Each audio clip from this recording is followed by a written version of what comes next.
श्रीपादराजम शरणम प्रपद्ये. अध्याय 18. संत रविदास आणि श्रीपादांचं दिव्य मंगल दर्शन. मी त्या ब्राह्मण द्वयासमवेत यथाकाली कुरुगुड्डीस जाऊन पोचलो. अनंत कोटी ब्रह्मांड नायक असलेले, आदी मध्य आणि अंत नसलेले, चतुर्दश भुवनांचा सार्वभौम असे लीलावतारी भगवान श्रीपाद प्रभू कृष्णा नदीत स्नान करून बाहेर येत होते. त्यांच्या दिव्य मंगल स्वरूपाच्या अकस्मात दर्शनानं आम्ही अगदी भारावून गेलो. त्यांच्या नेत्रांमधून अपार प्रेम, करुणा, वात्सल्य ओसांडून वाहत होतं. ते माझ्या जवळ आले. मी भांबावून जाऊन काय करावं हे मला सुचलंच नाही. ते स्वतःच मला नमस्कार करण्यास सांगत होते. मी त्यांना चरणस्पर्श केल्यावर त्यांनी कमंडलूतील पवित्र जल माझ्या अंगावर शिंपडलं. मी दिग्मूढ झालो. ते आपल्या मधुर वाणीनं म्हणाले, बेटा शंकर भट्ट, मी तुझ्यावर प्रसन्न झालोय. त्या मधुर वाणीचं वर्णन मी शब्दात करू शकत नाही. त्यांची वात्सल्यपूर्ण दृष्टी माझ्यावर पडली आणि मी कृतार्थ झालो. समस्त भूतलावरील आपल्या अनंत शक्तीनं विराजमान असणाऱ्या श्रीपादांनी आपला वरदहस्त माझ्या शिरावर ठेवला. माझी कुंडलिनी शक्ती जागृत झाली आणि मला दिसणारी सारी दृश्य सृष्टी अंतर्धान पावल्यासारखी अनुभूती आली. हजार सागर एकदम येऊन मला आलिंगन देत असल्याचा भास झाला. अनंत शक्तीचा विद्युत प्रवाह माझ्या नसानसांमधून वाहत गेल्यासारखा वाटून मोठा दाह झाला. माझे डोळे आपोआप मिटले गेले. नाडी आणि हृदयस्पंदन दोन्ही थोड्या वेळासाठी थांबले होते. माझं मन निर्विकार आणि निश्चल होऊन अनंत शून्यात हरवलं. माझ्या हृदयातील चैतन्य अनंत अशा विश्वचैतन्यात विलीन झाल्यासारखं भासलं. या अवस्थेत मी अत्यंत आनंदात होतो. त्याचं वर्णन शब्दानं करता येणं कठीण आहे. या अत्युच्च आनंदाच्या अवस्थेत माझ्यातून कोट्यान कोटी ब्रह्मांड, सृष्टी, स्थिती, लय पावत आहे असं मला भासमान झालं. मी यापासून भिन्न नाही असा दृढ विश्वास वाटत होता. मीचा लय झाल्यामुळे मी अव्यक्त अशा आनंदात होतो. हे सर्व मला चित्रविचित्र वाटत होतं. तेवढ्यात श्रीपाद प्रभूंनी आपल्या कमंडलूतील जल मोठ्या प्रेमभावानं माझ्यावर प्रोक्षण केलं आणि मी सहज स्थितीत आलो. संपूर्ण विश्वाचे आदिगुरु असणारे श्री वल्लभ माझ्याकडे हजार मातांचं वात्सल्य डोळ्यात आणून पाहत मंद मंद स्मित करत होते. यवनांना श्री वल्लभाचं दर्शन. माझ्याबरोबर आलेल्या ब्राह्मण द्वयांना श्रीपाद प्रभूंबरोबर बोलणं किंवा पादस्पर्श करण्याचं धैर्य नव्हतं. श्रीपाद स्वामी मला म्हणाले, तुझ्याबरोबर आलेले हे दोघं अपरिचित कोण आहे? मी म्हणालो, प्रभू, आपल्या दिव्य चरणांचं दर्शन घेऊ इच्छिणारे हे दोन ब्राह्मण आहेत. त्यावर प्रभू म्हणाले, हे ब्राह्मण दिसत नाहीत, गोमांस खाणारे यवन दिसतात. खरं का खोटं हे तू त्यांनाच विचार. तेवढ्यात ते ब्राह्मण म्हणाले, आम्ही ब्राह्मण नाही, यवन आहोत, यात संदेह नाही. आम्ही कुराण वाचतो. त्यांच्या या वक्तव्यावर मी स्तंभितच झालो. श्रीपाद वल्लभ नावानं मायावेशानं संचार करणाऱ्या जगतप्रभू श्री दत्तात्रय स्वामींना ओळखणं अनेक जन्माचं पुण्यफल आहे. त्या स्थिरभावात भक्तिभाव संपूर्ण रूपानं वाटणं म्हणजे महत्भाग्यच आहे. गोमातेत सर्व देवता वास करतात. गायी विना घर स्मशानासारखं असतं. श्रद्धेनं गोसेवा करणारे मला खूप आवडतात. गायीचं दूध पुष्टिकारक आणि तुष्टीदायक असतं. ब्राह्मण जन्म घेऊन गोमांस खाणारा शिक्षेस पात्र असतो. यज्ञ या करताना शेळीचं बलिदान दिलं जातं. यज्ञ पशु म्हणून शेळी अथवा इतर पशु सुद्धा त्यांच्या नीच योनीतून विमुक्त होऊन पुढं उत्तम जन्म प्राप्त करतात. यज्ञ पशुला चांगला जन्म मिळावा यासाठी यज्ञ करणारा महायोगी तपोबल आणि योगबलानं समृद्ध असावा लागतो. जर तो योगी असा समर्थ नसेल तर त्याला प्राणी हत्या केल्याचं पापच लागतं. देशकालानुसार धर्मकर्म पद्धतीमध्ये थोडा थोडा बदल होत असतो. यवन असणाऱ्या तपस्वीनी गोमांस भक्षण केलं तरी परमेश्वरार्पण बुद्धीनं केलेलं कर्म गाय आणि तिच्या संततीस उत्तम जन्मच मिळवून देतं. परंतु असं न केल्यास मात्र महापाप लागतं. म्हणून गोहत्या शास्त्रानुसार महान पाप आहे. कौरव पांडवांच्या युद्धासाठी कोणतं क्षेत्र धर्मक्षेत्र आहे याचा शोध करण्यासाठी अर्जुन आणि श्रीकृष्ण निघाले. त्यांना एका शेतात शेतकरी पाणी देत असलेला दिसला. पाण्याचा प्रवाह अडवण्यासाठी त्याला एका मोठ्या दगडाची आवश्यकता होती. तो अशा दगडाच्या शोधातच होता. इतक्यात त्याचा मुलगा वडिलांना जेवण घेऊन आला. जेवण झाल्यावर पाणी अडवण्यासाठी जेव्हा दगड मिळाला नाही तेव्हा त्यानं आपल्या मुलाचा वध केला आणि त्याचं मृत शरीर दगडाप्रमाणे पाणी अडवण्यासाठी ठेवलं. त्यावेळी शेतकरी आणि त्याचा मुलगा या दोघात मारण्याची क्रिया करताना कोणताही भाव नव्हता. ते दोघं निर्विकार होते. शेत पिकवून सर्वांना आहार द्यावा एवढंच त्या शेतकऱ्यास ज्ञात होतं. तोच त्याचा धर्म होता. शेतकरी फळाची आशा न करता आपलं कर्म अत्यंत श्रद्धाभावानं करत होता. या शेताची जागा श्रीकृष्णानं धर्मक्षेत्र म्हणून निवडली. अरे नाममात्र ब्राह्मणा, गोमांस भक्षण करणं केव्हाही बरोबर नाही. पूर्व पुण्याईनं आणि पूर्व पितृदेवतेंच्या प्रार्थनेनं तसंच माझ्या अपार कारुण्यानं तुम्हाला माझ्या दर्शनाचा लाभ झाला, हेच तुमचं महत्भाग्य समजा. तुम्ही केलेला नमस्कार मी स्वीकारत नाही. तुम्ही मला स्पर्श करू नका. माझ्या कमंडलूतील पाणी तुमच्या अंगावर घालणं शक्य नाही. तुम्ही इथून तत्काळ निघून जा. तुम्हाला अन्न वस्त्र मिळण्याची सोय केली आहे.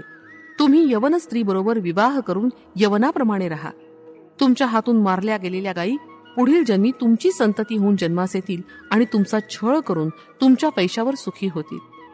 माझ्या दर्शनानं पुनीत झाल्यामुळे काही जन्मांनंतर तुम्ही बडे बाबा आणि अब्दुल बाबा या नावानं ओळखले जाल. महाराष्ट्रातील शिर्डी गावात श्री साईबाबा नावाचे एक महात्मे अवतरित होतील. ते तुमचा उद्धार करतील. हे माझे बोल काळ्या दगडावरील रेषेप्रमाणे आहेत, असं बोलून प्रभूंनी त्यांना जाण्यास सांगितलं. मी आणि श्रीपाद प्रभू दोघच होतो. तेव्हा तिथं रविदास नावाचा एक रजक आला. रविदास श्रीपाद प्रभूंना सारखा प्रणाम करत होता, परंतु प्रभू त्याच्याकडे दुर्लक्ष करत होते. थोड्या वेळानं त्याच्याकडे पाहून श्रीपाद मंद हसले. याचं मला आश्चर्य वाटलं. श्रीपाद वल्लभ स्वामींनी माझ्या कपाळाच्या मध्यभागी जोरात दाब दिला. तेव्हा माझ्या नेत्रचक्षूंसमोर चित्रविचित्र दृश्य दिसलं. श्रीपाद स्वामींचा भक्तांवर अनुग्रह. रविदासाची नाव कृष्णा नदीतून कुरुगड्डीकडे जात होती. त्या नावेत एक वेदशास्त्र पंडित बसले होते. इतर अस्पृश्य जातीच्या लोकांचा स्पर्श होऊ नये म्हणून ते एकटेच त्या नावेत बसून जात होते. ते पंडित रविदासाला म्हणाले, मी महापंडित आहे आणि श्रीपाद श्रीवल्लभ स्वामींकडे जात आहे.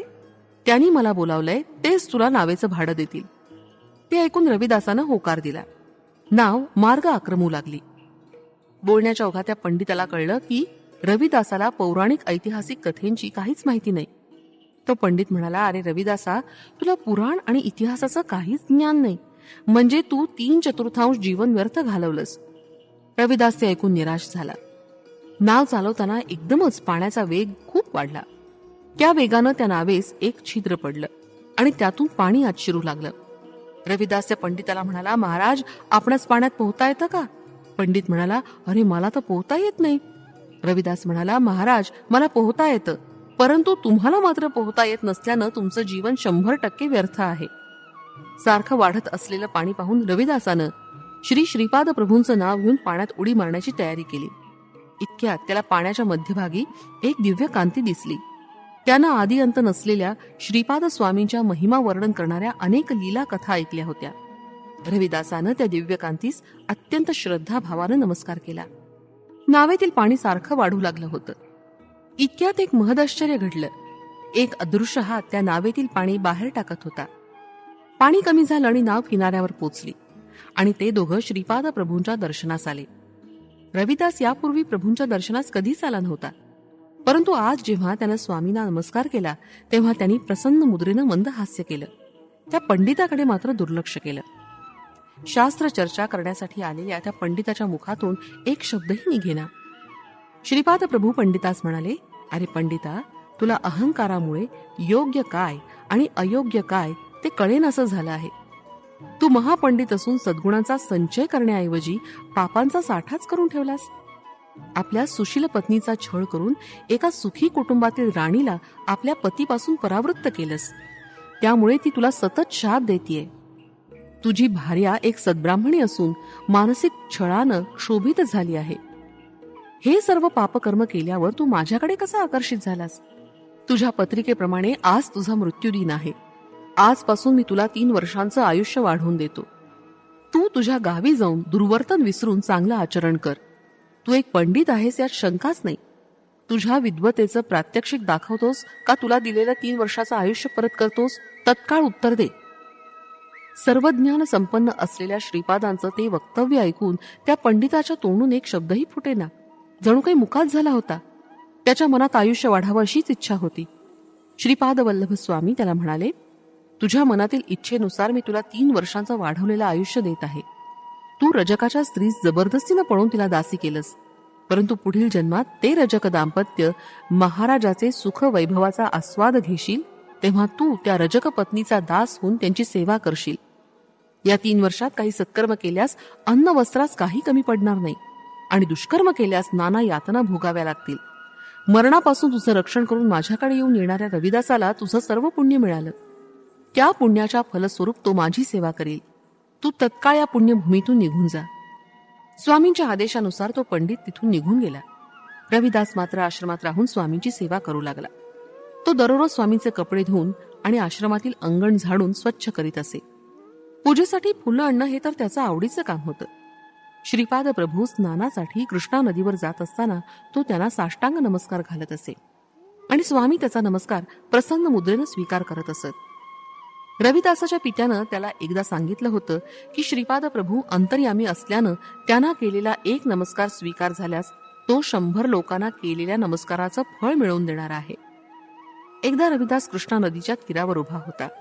त्यावेळी त्या मोठ्या नावेत त्या गावातील राजा आपल्या लवाजम्यासह जलविहार करत होता. रविदास त्या राजाकडे एकचित्तानं पाहत होता. तेवढ्यात श्रीपाद स्वामी नदीत स्नान आटपून बाहेर आले. रविदासाचं त्यांच्याकडे लक्षच नव्हतं. स्वामींनी त्याच्या खांद्यावर हात ठेवून प्रेमानं विचारलं, काय पाहत आहेस रे रजका? त्यांच्या मधुर वाणीनं रविदास एकदम गोंधळला आणि स्वतःला सावरीत त्यानं स्वामींना साष्टांग नमस्कार घातला. स्वामी म्हणाले, त्या राजाच्या वैभवाकडे पाहत होतास ना? रविदासानं होकारार्थी मान हलवली. ते पुढे म्हणाले, तुला राजा होण्याची इच्छा आहे ना? तू पुढच्या जन्मी विदुरा नगरीचा म्हणजे सध्याचा बिदर नगरीचा राजा होशील. त्यावेळी मी नरसिंह सरस्वती रूपात तुला दर्शन देईन.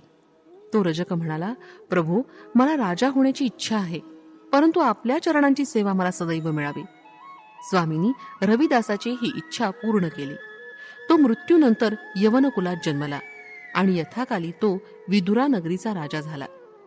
राज्यवैभव उपभोगून जीवनाच्या उतार वयात त्याला नरसिंह सरस्वती स्वामींचं दर्शन झालं. त्यांच्या कृपेनं त्यास पूर्वजन्माची आठवण झाली आणि तो नरसिंह सरस्वती स्वामींच्या चरणावर नतमस्तक झाला. त्यानं स्वामींना आपल्या राजधानीत नेऊन मोठा सन्मान केला. खिरीनं भरलेलं अक्षय पात्र. आम्ही सर्वजण बसलो असताना एक तरुण ब्राह्मण तिथं आला.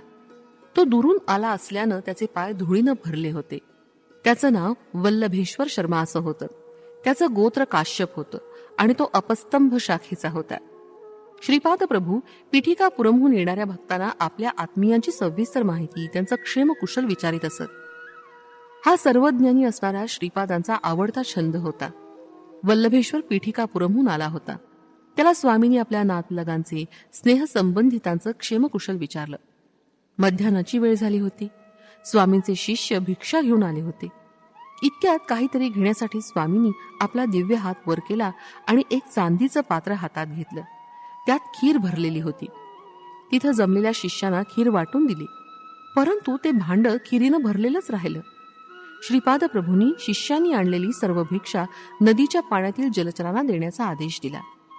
त्यानुसार रविदास सर्व भिक्षांना घेऊन कृष्णेच्या तीरावर गेला. नदीतील जीवजंतूंना सुद्धा स्वामींचा प्रसाद मिळावा हा त्यांचा संकल्प होता. श्रीपाद श्रीवल्लभ मला वल्लभेश्वराच्या जवळ बसण्यास सांगत होते, परंतु त्याच्याजवळ रविदास बसला होता. माझ्या बाजूस सुब्बण्णा शास्त्री नावाचा एक कानडी ब्राह्मण बसला होता. एक गरीब ब्राह्मण आपल्या मुलीचे लग्नासंबंधी प्रभूंना विचारत होता. प्रभू म्हणाले, मी असताना तुम्हाला काळजी कशाची? जे लोक पापी असतात त्यांनाच भय असतं. प्रभू पुढे म्हणाले, हा वल्लभेश्वर शर्मा तुझा जावई होण्यास अगदी योग्य आहे. सुब्बण्णा शास्त्री त्याला पौरोहित्य शिकवत आहेत. वल्लभेश्वराकडे वळून स्वामी म्हणाले, तुझ्या माता पितरांची अशी इच्छा आहे की त्यांना पिंडदान करावं. श्रद्धाभावानं आणि मंत्रोच्चारासह केलेलं पिंडदान पितरांना पोचतं. पितृदेवतांचा शाप घेणं चांगलं नसतं. गरुड पुराणातील मंत्र उच्चारल्यानंतरच विवाहाच्या मंत्रांचं उच्चारण करावं असं शास्त्रवचन आहे. तसंच विवाह मांगल्यासाठी हळकुंड स्वीकारावं. आज तुम्हाला मिळालेला प्रसाद अत्यंत दुर्लभ आहे. पिठिकापुरमध्ये मल्लादी लोक वेंकटप्पा, श्रेष्ठी महाराज आणि वत्स महाराज नैवेद्यासाठी खीर घेऊन आले. तोच नैवेद्य तुम्हाला प्रसाद म्हणून दिला आहे. ब्रह्मराक्षस, महापिशाच्याच्या बाधेनं पीडित असलेल्या लोकांची बाधा या प्रसादानं तत्काळ निवृत्त होते. दारिद्र्य आणि दुःखानं पीडित असलेल्या लोकांना या प्रसादाचा स्वीकार केल्यानं संपदा आणि अभिवृद्धी लाभते. हे दिव्य भाषण ऐकून माझ्या डोळ्यात अश्रू दाटून आले. सद्गदित झालेल्या कंठानं श्री श्रीपाद स्वामी म्हणाले, या 3 वंशांशी माझा ऋणानुबंध कालातीत आहे. त्यांच्या वात्सल्य भक्तीनं मी त्यांच्या अंकित होतो.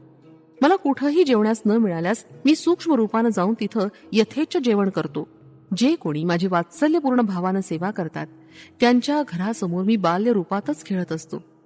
माझ्या पावलांचा सुमधुर आवाज माझ्या भक्तांच्या हृदयात प्रतिध्वनित होतो.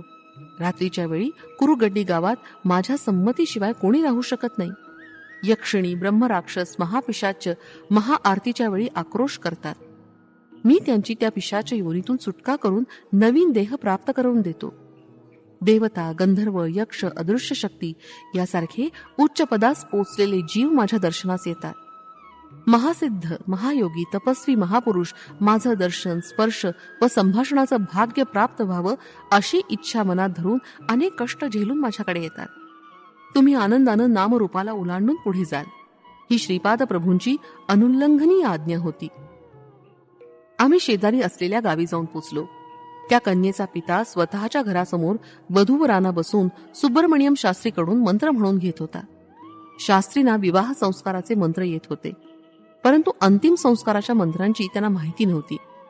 श्रीपादांचं ध्यान करून सुब्बण्णा ब्राह्मणांच्या स्थानी बसले. त्यांच्या मुखातून आपोआप मंत्र उच्चारण होऊ लागलं. याचं त्यांना स्वतःलाच आश्चर्य वाटलं. याप्रमाणे सर्व मंत्रोच्चारण झाल्यावर त्या वधूवरांचा विवाह संपन्न झाला. कन्येचा पिता निर्धन आणि होणारा पती गरीब असल्यानं त्यानं मंगळसूत्राऐवजी हळकुंड दोऱ्यांनी बांधून वधूच्या गळ्यात घातलं. विवाहासाठी आलेले ब्राह्मण विवाह संप्रदायानुसार न झाल्यानं निंदा करत लग्न मंडपातून निघून गेले. वल्लभेश्वराला आई वडील नव्हते. मुलीची आई, वडील, पुरोहित आणि मी असे 5 लोकच लग्नास उपस्थित होते. विवाहानंतर नवदाम्पत्यासह आम्ही श्रीपाद स्वामींच्या दर्शनासाठी गेलो. श्रीपाद स्वामींनी आम्हाला आशीर्वाद देऊन आनंद व्यक्त केला आणि आम्हास त्यांच्या समवेत थोडा वेळ ध्यानधारणा करण्याची अनुज्ञा केली. मी ध्यानात बसताच माझ्या डोळ्यासमोर वल्लभेश्वराच्या भविष्यात घडणाऱ्या घटनेचं एक एक चित्र येऊ लागलं. वल्लभेश्वर एक व्यापारी झाला होता. त्यांना मिळणाऱ्या नफ्यातून काही भाग वेगळा ठेवून त्याचा उपयोग कुरवपुरी सहस्र ब्राह्मण भोजनास करण्याचा नवस केला होता. परंतु तो संकल्प पूर्ण करण्यास तो विलंब लावत होता. श्रीपाद श्रीवल्लभ कुरवपूर क्षेत्री अंतर्धान पावले. ते गुप्त रूपाने संचार करीत होते. कुरवपूर या क्षेत्री प्रभूंच्या पादुका मात्र होत्या. वल्लभेश्वरानं धन संपादन केलं आणि ते घेऊन तो कुरवपुरी आपला संकल्प पूर्ण करण्यासाठी येण्यास निघाला. मार्गात त्याच 4 चोर यात्रिकांच्या वेशात भेटले. थोडं अंतर बरोबर चालल्यावर त्या चौघांपैकी एका चोरानं वल्लभाचार्यांचा वध केला आणि त्यांच्या जवळील धन घेण्याचा प्रयत्न करू लागला. तितक्यात श्रीपाद प्रभू तिथं त्रिशूलधारी यतीच्या वेशात प्रकट झाले.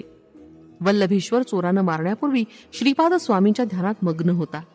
आपल्या भक्ताचं रक्षण करण्यासाठी प्रभू तत्काळ धावून आले होते. त्यांनी 3 चोरांना आपल्या त्रिशूलानं मारून टाकलं. चौथा चोर अत्यंत केविल मानसपुरात स्वामींना म्हणाला, महाराज मी चोर नाही. दयावंत प्रभूंनी त्या चौथ्या चोरास अभयदान देऊन विभूती दिली आणि म्हणाले, वल्लभेश्वराचं शिर आणून त्याच्या धडास जोडून ठेव. त्याप्रमाणे ठेवताच स्वामींनी त्या मृतदेहाकडे अमृत दृष्टीनं पाहिलं. दुसऱ्या क्षणीच वल्लभेश्वराला नवजीवन प्राप्त होऊन तो झोपेतून उठून बसल्यासारखं उठून बसला. त्या चौथ्या चोरानं वल्लभेश्वराला झालेला प्रकार सांगितला. त्याला झालेल्या आनंदाला सीमा नव्हती. श्रीपाद प्रभूंचे प्रत्यक्ष दर्शनाचे भाग्य न लाभल्यामुळे मात्र त्यास वाईट वाटले. वल्लभेश्वरामुळे श्रीपाद प्रभूंचं दर्शन घडल्यानं तो चौथा चोर अत्यंत आनंदित होता. वल्लभेश्वर कुरवपुराला येऊन पोचला. त्यानं 1 सहस्त्र ब्राह्मणांऐवजी 4 सहस्त्र ब्राह्मण भोजनाची आराधना केली होती. श्रीपाद स्वामींचं विराट स्वरूप. आम्ही सर्वजण डोळे झाकून ध्यानात बसलो होतो. मला वल्लभाचार्यांच्या भविष्यात घडणाऱ्या घटनेचं चित्र दिसत होतं. तितक्या डोळे उघडण्याची श्रीपाद प्रभूंनी अनुज्ञा दिली. ते म्हणाले, कोणतंही कार्य अकारण होत नाही. प्रत्येक कर्मासाठी काही ना काहीतरी कारण असतंच.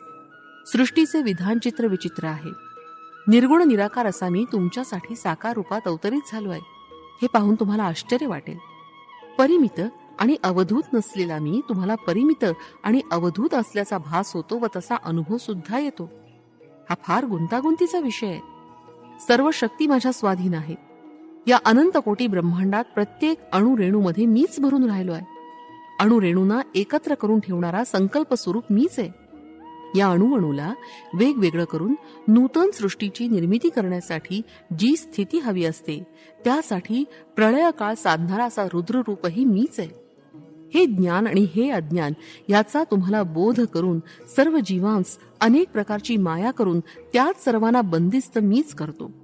जेव्हा जेव्हा भक्त आर्ततेनं माझी प्रार्थना करतात आणि मला सहाय्यासाठी बोलवतात, तेव्हा तेव्हा मी सहस्त्र बाहूंनी त्यांचं रक्षण करतो. हे माझं अनादि तत्वही मीच आहे. प्रत्येक जीवमात्रात व्यापून असलेला मी तोच मी. अशा मी मध्ये असलेल्या शक्तिमत्व, सर्वज्ञता, सर्वांतर्यामित्व तुमच्या दृष्टीला दिसत नसल्यानं तुम्ही भ्रमित होता. याचा तुम्हाला अनुभव येऊन तुम्ही मला व्यक्त स्वरूपात पाहिलं तर आश्चर्य वाटण्यासारखं काही आहे का? परब्रह्म स्वरूप असलेले श्रीपाद प्रभू या प्रकारे समजावून सांगत असताना घंटानाद ऐकू आला. सगळे आश्चर्यकारक मनस्थितीत असताना तो घंटानाद शांत झाला. आम्ही सर्वजण बसलो असताना श्रीपाद प्रभू म्हणाले, श्रीपाद श्रीवल्लभांचा हा अवतार फळ देणारा महान अवतार आहे.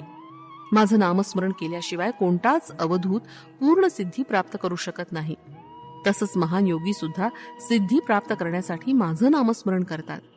हे वल्लभेशा, तुझे आईवडील लवकरच निवर्तले आणि तुझ्या नातेवाईकांनी तुला दुर्मार्गाला लावून तुझी सर्व संपत्ती हिरावून घेऊन तुला भिकारी केलं हे आम्हाला ज्ञात आहे. त्या नातेवाईकांची मुलं सुद्धा तुझ्याशी वैरभावानं वागतात हे आम्ही जाणतो.